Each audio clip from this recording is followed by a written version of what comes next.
So welcome, Rosie. Rosie Manton. Welcome to PsykosyntesAkademins here in Stockholm. I'm so glad that you could land here before your 5-day weekdays training that you have ahead of you. So you've just landed, and now we're into psychosynthesis, and the beautiful quote that I have in my mind by Assagioli, which is, "From eternity, out of the past, in the present, for the future."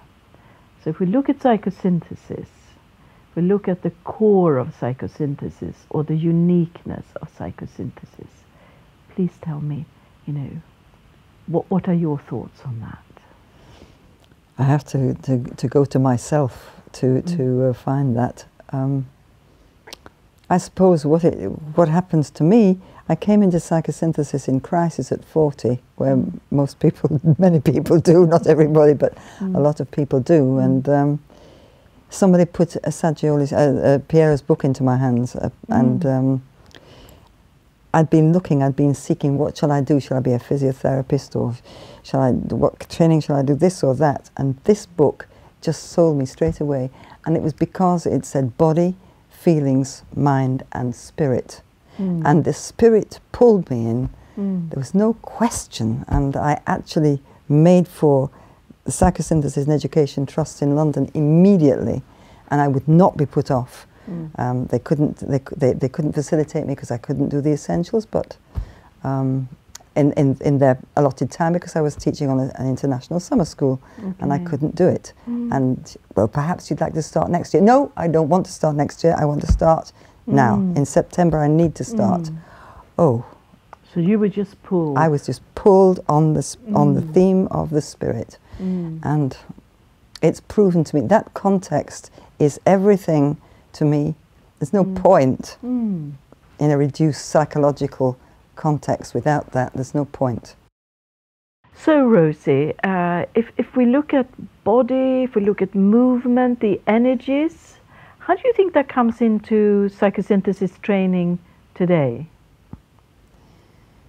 Well, or psychosynthesis training? Well, obviously there's always a need for more.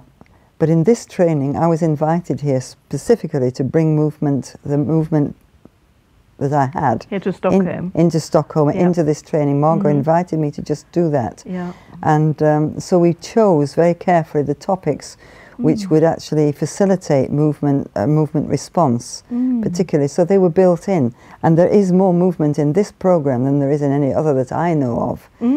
I taught a little bit in Gothenburg, and I've taught in London, and I've taught the body in London. But generally speaking, it hasn't been taken up and integrated so much. I think it's becoming more. I think they're beginning to do that, and other trainers are beginning to bring movement into their practices, but there isn't enough by any means. So it's always, as you said to me many times, there's a need for more, and there always will be. Even if it's just stand up, turn around and sit down, just to wake up the energy in a very still... It has been integrated in a lot of the different subject areas. Yes, in the different modules, yes. But particularly in the modules that you are teaching here.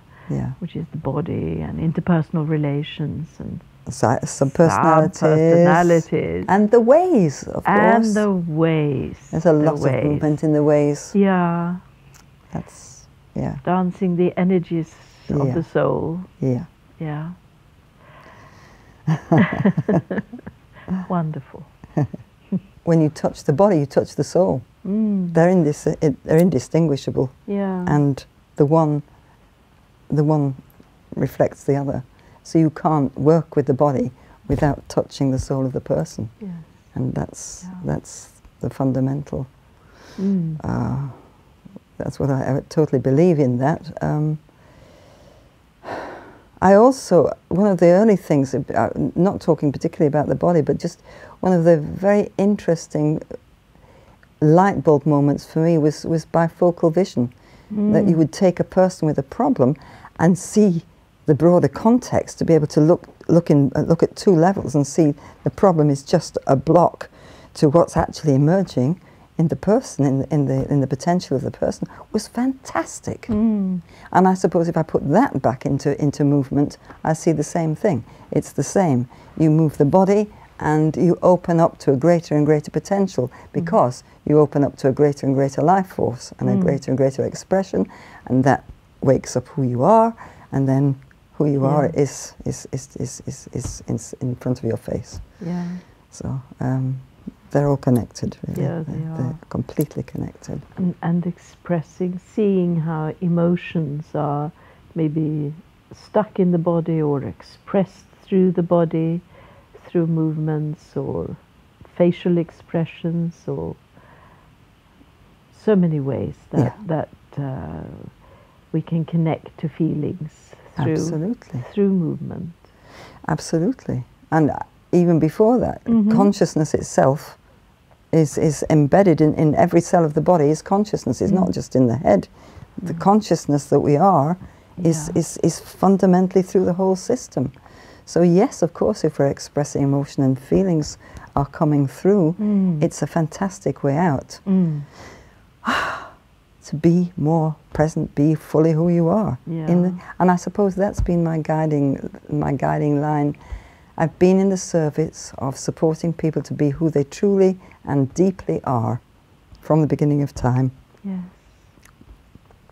Whether it's body, whether it's psychosynthesis in whatever flavor, that's what it's about, really, for me. That's the beauty of it, to connect body and soul. Yeah. Okay, so if we just move on to psychosynthesis and experiencing psychosynthesis over time. In the last 30, 40 years, I mean, you've been with the Academy for nearly 30 years or thereabouts. I think you were here from the beginning. Yes, I probably so you're teaching at the Trust, you're teaching at a lot of different places. So how would you say that psychosynthesis has evolved? I would say that people have evolved, so therefore psychosynthesis has evolved because people have changed, and the whole climate, the whole culture has changed, so that people who are coming into the training now are more sophisticated, they're more aware of the potential, what the training means. I think when I first started, people were very green and it was very simple. There was only sort of psychology, and the fact that the soul was part of the thing was a new concept. It's not new now because there are so many alternative therapies, and so the field is different. So people come in a sophisticated way, in a way that they didn't used to. That's one thing that I can see. And the other is I don't know. I just think that the content, as we move through teaching, the content of the courses, every time it's taught, there's a refinement and a development and a sharpening and an evolution of the thing itself, because that's in the field. So it gets broader and more connected. So it doesn't feel so straitjacketed on a. I know I'm copious at writing notes and pieces of paper, but as I extend my writings and it just grows outwards into more connected, into a more connected field, I think. So I think the work certainly evolves. There's no question about that. And practice evolves as well, doesn't it? Practice, of course. How it's being practiced, how it's being taught, how it's being practiced. Yeah, absolutely. And I don't know, relationships evolve. Groups evolve. Groups are not groups don't feel the same as they used to. Yeah. Groups are more integrated, more open. The personal development groups contribute so much to what goes on in the group itself, that there's a level of intelligence and connectedness which I think is very different from the early days. It really feels like a group process, and that is so vital to the whole growth. So not only do people work individually, but when they work group as well, they get the whole picture. Yeah. There is also, you know, because there's so much available to people, and you say that, yeah, there's a sense that the students are very aware when they come into psychosynthesis and start the training. And here it's a 4-year training, so it's quite thorough. It's like Assagioli said, the vertical strategy. You work a lot with you know, with your personal psychosynthesis, and you also work with the transpersonal psychosynthesis, you know, body, mind, and soul or spirit, like you say. Yeah. But if you look at if you look at the future of psychosynthesis in this context that we are today, you know, what is the potential? What is the potential that is waiting for psychosynthesis? It needs to be everywhere. The potential is infinite for psychosynthesis because it fits to every possible mold. I'm desperately attached to the possibility of psychosynthesis in education. I believe in children being who they are first and foremost before you start stuffing their heads with facts and so on. They need to know who they are, and they need to be able to think for themselves, and they need to be able to express who they are. They need to be received, seen, valued, respected, appreciated, sung. They need to express who they are and be witnessed in that. And therefore, the educational system is an absolute open field for psychosynthesis, because it's everything that the education system needs. I think there's a crisis in education, and I'm just waiting for the whole thing to collapse. Teachers are stressed out of their minds. The pressures on teachers are absolutely unacceptable. So the teachers need psychosynthesis. The teachers need to find a place where they can stand and honour themselves and be honoured in the profession that they've given their lives to. They need to be properly supported in that, and then the children, of course, will reap massive benefits. The government has interfered in the curriculum to such an extent that they've taken away the educationalists. They've put managers in the top. So it's a you know, a system which runs on money rather than on anything else, and they've squeezed the curriculum into a headspace. So they cut the arts. The arts have been cut for nearly 50 years now. Chop, chop, chop. Sure. So that the expression of children is lost. They don't have a voice. I'm being very general here, but that's the background. That's the background to it. So how could psychosynthesis be of use, of service? Well, we have to look at the teachers. We have to go for the teachers. Yes. We have to go for the management set. We have to go for the politicians. We have to go wider and wider and put psychosynthesis principles into the wider society so that they percolate down and land in the classroom where they're allowed to be, because they are honoured.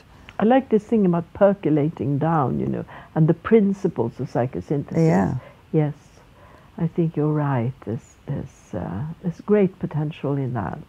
There's fantastic. There's endless potential. Yeah. There are some very interesting books on this topic of psychosynthesis in education, right? Yeah. We were talking about Diana Whitmore's book before. Classic, beautiful book. Incredible. And also Andrea Bocconi has written about psychosynthesis in education. Yes. And we have initiated some work here, as I told you about, and I think there's a great potential for teachers and for children, different ages. They need maybe different things, and when you're in your teens and trying to find who you are, looking for your true identity, who you really are, knowing yourself, and also existential issues.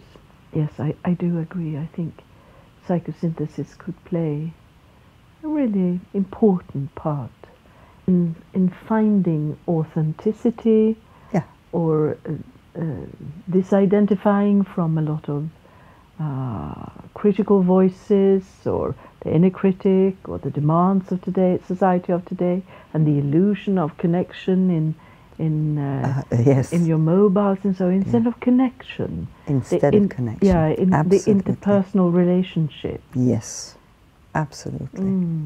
Totally. Well, I'm so much in favour of that. We've got so virtual. We've lost. We're even losing it within the context of the family. We're losing connection. So if we lose it in school too, which we are, and then we're losing it in interpersonal behaviour outside school. It's. So what do you think needs to happen for? When I say psychosynthesis, so many practitioners, but for the experience of psychosynthesis to be brought into, for instance, the educational setting, what do you think needs to be done? I think I think we would start with the teachers. With the teachers. I think we have to start with the teachers, because the teachers are the ones who set the framework for what goes on in the classroom. Yeah. And when they're empowered, and when they come into their own contact with their own selves and their own ideals again, and they're given space for that, then they can start to disseminate that material into the classroom and through the children. Yeah. But I think we have to go for the teachers first. So it's and we probably have to go for politicians too, because we can't. You can't. You know, we have to get politicians on board, so they know who on earth they are, and then we wouldn't have such chaotic. We need to get it into the system. We need to get it into the broadest possible way into the system. Increasing awareness of the situation and different levels of consciousness, perhaps. Business. We need it. We need it in every sector. We need it in the business world. Of course, we do. So we're opening up here. We have hopes for a future in more fields. Yes. Education and reaching out also into society. Yes. Different areas. In the corporate world, perhaps, there's a lot of connection there with recent research from neuroscience, you know, that sort of connects with Assagioli's early research and theories. So there is a lot of potential.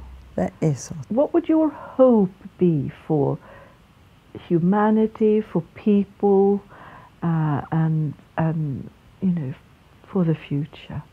Just in your words. Gosh, for humanity, that's a big statement. Humanity, people, humanity, we're all part of humanity. Connection. Connection. Life force. Connection and life force. Peace. Interpersonal peace, wherever, whatever. Yeah.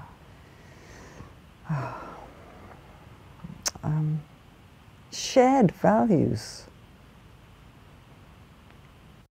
So Rosie, thank you very, very much for, you know, taking your time and being with us here tonight.